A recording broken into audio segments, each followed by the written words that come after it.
The abuse scandal rocking the Catholic Church has now made it all the way to Utah. This is it. This is the big fear, right? A huge avalanche roaring down the mountains of Utah, big enough to cross the highway. How much worse is the air here at the University of Utah versus here at the station in Murray or here at the Daybreak station in South Jordan? Matt McDonald with me. I'm Carrie Cronk, filling in for Dan Evans this morning, doing a good job. Thanks for reminding me about my name, too. I got up so early, I wasn't exactly sure what it was. The lemur just crawled off of me.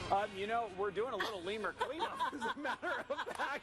You know, we have a visiting lemur. Accidents happen. Caution, a SeaWorld lemur peed here. I think I need one of these signs for the back of my pants. Had I been in any other situation, you would think that was fireworks. It was very rapid. It sounded like 3 to 5 shots. We understand that the campus has been cleared. No more lockdown out there. Is the suspect in custody?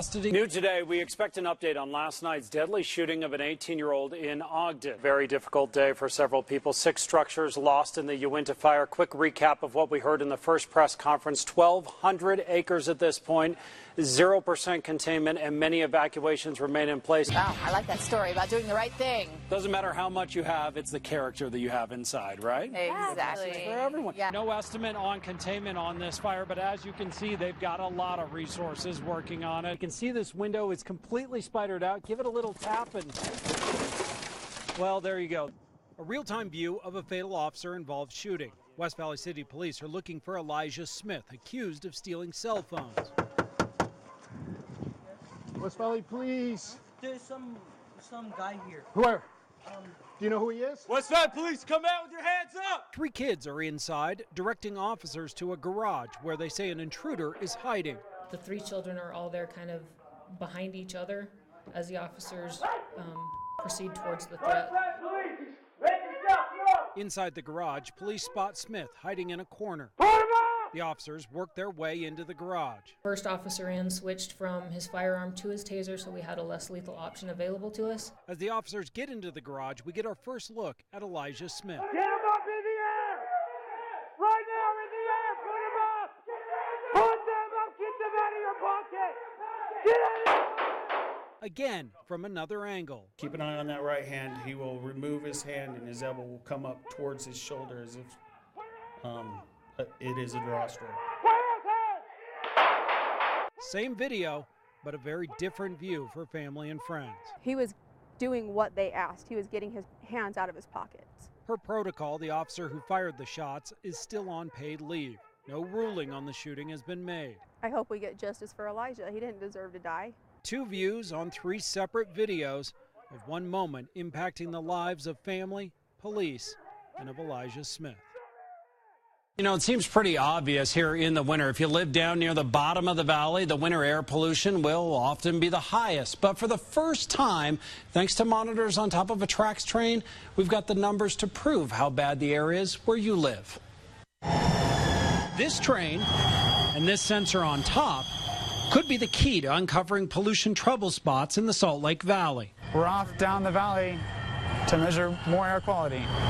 Dr. Logan Mitchell at the University of Utah put an air quality monitoring station on top of a tracks train. We'd really like to be able to know what is the air quality spatially across the whole valley. This is a typical winter inversion, the air getting dirtier as the train leaves South Jordan heading for the University of Utah. How much worse is the air here at the University of Utah versus here at the station in Murray or here at the Daybreak station in South Jordan? Let's say this marshmallow represents 1 microgram of PM 2.5 air pollution. During that typical inversion that Dr. Mitchell measured, you'd add 30 of these per cubic meter of air to the station out here at Daybreak. That's not even enough to trigger a warning from the Department of Air Quality. But if you take this cubic meter of air, get on the train, it's a whole different story. Get off the train here in Murray, and we have to add 25 marshmallows, making the air nearly twice as bad, reaching unhealthy levels. Downtown Salt Lake, about the same as Murray. At the University of Utah, the air actually gets better. We have to scoop out about 20 marshmallows, making the air just barely unhealthy for sensitive groups. Small differences can have a huge impact. If you increase the particulate level by 10 micrograms per cubic meter, you end up increasing the rate of heart attacks by about 4%. Elevation plays a role. In our example, the University of Utah station at roughly 4,900 feet saw 37 micrograms per cubic meter. In Murray at 4,250 feet, around 55 micrograms. Daybreak back at 4,900 feet, and the pollution drops to roughly 30 micrograms.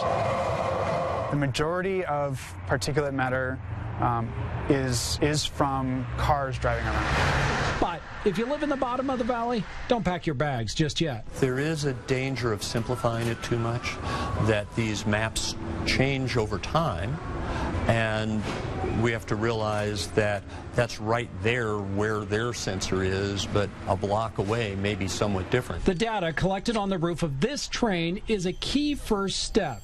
But we don't have all the answers. Still, we may be closer to cracking the code on bad air than anywhere else in the world. There's no other city in the United States that's doing something quite like this. Each trip down the tracks line could make a world of difference. Well, here's one of the cool things about Dr. Mitchell's research. He's trying to make sure that all that data is out there for you in real time. So check this out. I've pulled up the website here, and you can see these are the plots of all the different measurements, a measurement taken every minute that tracks train goes by. We click one there. That's up near downtown Salt Lake. 93 micrograms per cubic meter. It looks like that one was taken about 6:42 this afternoon. Now, I want to show you something here. This is a picture that I took yesterday up there by the state capitol building, and you can see the pollution levels are pretty bad. And if we go back to our marshmallow example, it was about 65 micrograms per cubic meter when we took that picture, and it looks about like that. You want to get a little comparison, though. Let's take a look at what it looks like in Beijing, China. This is during one of their worst inversion episodes or pollution episodes that they've ever recorded. Now, remember, here in Utah yesterday, 65 micrograms per cubic meter. In China, during one of their worst ever, you'd have to add 680 marshmallows to that cubic meter of air to get the pollution that they're seeing there. So I think it's safe to say it could be a lot worse.